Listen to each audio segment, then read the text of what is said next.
Hi guys, we've been talking about the Gilded Age, which is that period right after Reconstruction in which the United States is industrialized on a mass scale. To have that happen, you needed a variety of factors in place. The first would be natural resources. We have an abundance of those.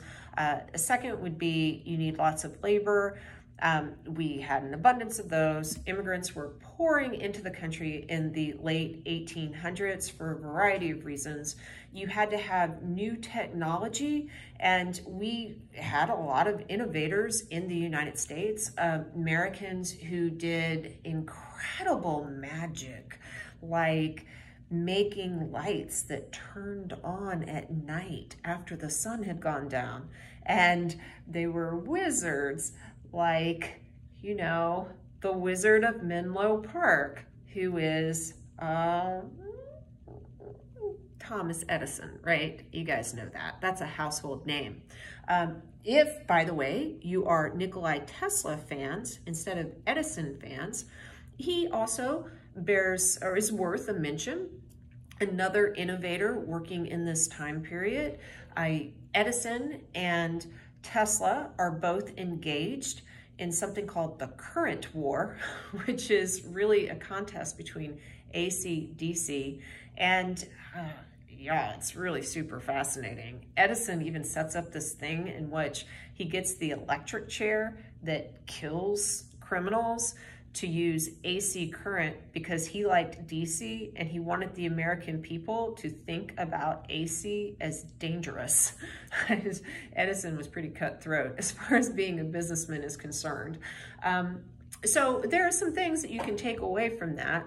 Tesla, at the end of his life, is a guy who has not reached the heights of Edison at all. He is recognized as a brilliant man, but despite all of his incredible brilliance, he's not wealthy. In fact, he is just barely living. He falls in love with a pigeon. He's kind of a broken man.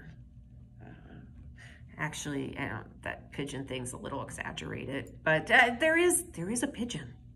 It's not totally made up. So what can you take away from the Edison Tesla story?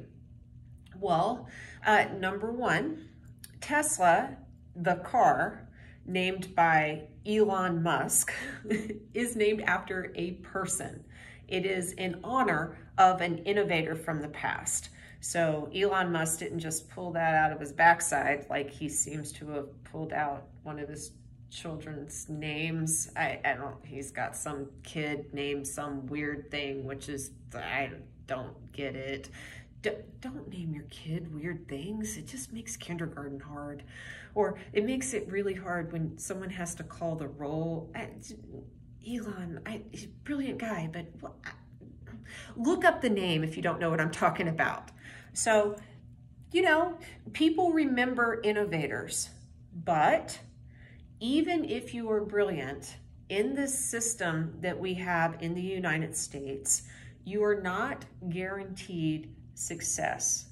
And it depends on how you define success. In some ways, Tesla was very successful, but in other ways he wasn't. And Edison was more successful. In some ways, Edison is going to be a cutthroat business guy and not just an innovator. And we can criticize that or we can praise that. I mean, it gets really kind of complicated. I think that you have to have a system of ethics within business, and Edison himself is a complex figure that's really worth a lot of study, but he contributes hugely to the United States. So that's kind of a side note. You had to have new technology for industrialization to happen en masse in the United States. You also had to have a pro-business government. They had a laissez-faire, politicians in this time period, the Gilded Age, had a laissez-faire attitude, even though we did not really have a laissez-faire reality and never did. I've mentioned elsewhere that Adam Smith's masterpiece, Wealth of Nations, was published in 1776. That is really the seminal book about capitalism. Even though Smith himself was not the only philosopher who was thinking about these things, he just articulates them the best, to be completely honest. But laissez-faire, which is a French phrase that translates into let them do, is most associated with Smith, because Smith would say, let them do trade. Let people engage in the free exchange of goods and services. If you have one guy who wants to sell this and you have another guy who wants to buy that, let them do. Don't get in the middle of that. And by the way, the markets will be regulated by something called the invisible hand, which will look at the supply and the demand and create an equilibrium of cost. So if you nudge the invisible hand, you aren't really engaged in laissez-faire capitalism. And our government has always nudged. Alexander Hamilton was a nudger. Tariffs, nudging. If you put a tax on a good from overseas to encourage your people at home to buy a good from a fellow American rather than, say, someone from, I don't know, Germany or China or wherever, you're nudging the hand. It's not free trade. Now, hey, are there reasons to do those things? Sure. I just want you to understand the concepts. Anyway, the government during the Gilded Age was not truly laissez-faire, but it had a laissez-faire attitude, and there was less regulation than we have today, for sure. And they nurtured innovation, they nurtured business, they nurtured revolutions in things that were needed for business, like supply chains. The railroad was the first big business, which I've talked about elsewhere. And all of that is going on during this time frame, 1878 to, depends on how you date it, but 1900 is the Gilded Age. Now, I call this period the sweatshop period of US history, because when you go through industrialization, this happens in every country, you're gonna have a lot of weight thrust upon labor. It is not going to be nice. You're going to have sweatshops. You're going to have children with little tiny hands working on machines. Things that would absolutely horrify you if you look backward today.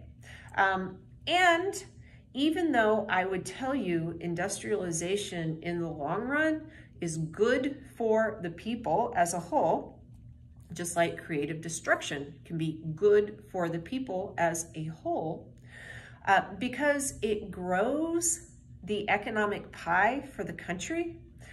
In the Gilded Age and into the Progressive Era, which follows, you're going to have workers who feel like they aren't getting a bigger piece of this growing pie. They're just essentially getting thrown crumbs. And that's not cool, because a lot of the industrialists believe in the iron law of wages, so they try to push down how much money is made to the point that workers are chained to their wage. And they're basically just going to these factories for subsistence wages, and it's not nice at all. They live in these horrible tenements that are overrun and crowded and poor, oh, so very poor. So labor begins to organize, and an early labor union that you need to be familiar with was called the Knights of Labor. Now, the people who are part of the Knights are often considered radical or socialist or anarchist. This is because they had some Marxist thinking that undergirded their ideology.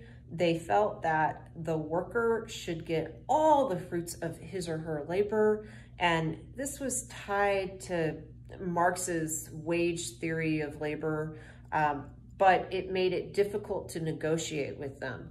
The Knights also included in their group everyone who wanted to be a part of them, which is nice. You had minorities, you had unskilled labor, you had skilled labor too. But this is actually going to be an impediment to them because if you are made up of primarily unskilled laborers in a time in which immigrants are pouring into the country, your unskilled people can be fired very quickly. You're like, I want an extra $1. Yeah, well, I want you to be gone. You're fired, you're done. And hey, there's a line of people right behind you who are willing to take your place in my factory, so hit the road, Jack. So you have to kind of think about the strategy of labor unions. And a much more successful one was called the American Federation of Labor, which actually took into its membership skilled laborers. It also narrowed membership via dues to white workers, which I think is unfortunate. But in this time period, it's just, racism is rampant. It is founded by a guy named Samuel Gompers. Samuel Gompers is easy to remember because I swear his name sounds like a candy to me. Gompers, it's some kind of sweet, right? I always imagine him organizing the Oompa Loompas in Wonka's chocolate factory. This is just to help you remember. Samuel Gompers, father of the labor movement. He engages in something called bread and butter unionism. And what's that all about? So instead of asking for all of the profits that a worker might generate, he says, I just want a minor gain. I just want a little increase in the wage. Just give us an extra quarter a week. Which back then was, not a quarter. Give us a workplace that's safer. Make it so that if I stick my hand on this machine, my fingers aren't cut off. Little things like that don't sound very unreasonable to anyone. And employers understand if all the skilled laborers go on strike, it's much harder to replace them because it costs money to train someone to do a task. If you just give someone the extra quarter or stick a safety latch on the machine so no one's fingers get cut off, you're probably going to come out ahead. Knights of Labor, more radical, unskilled labor. AFL, American Federation of Labor, less radical, skilled labor. I want you to know that oftentimes labor unions will engage in violence during the Gilded Age and in the Progressive Era. Sometimes this violence is sparked by them, sometimes it's sparked by a capitalist. What ends up happening, however, is violence could be interpreted in different ways. If you are seen as the perpetuator of violence, you will often lose the public sympathy, and that will not advance your cause. We're going to look at that in another video. I try and prove my case a little bit with a particular strike called the Homestead Strike.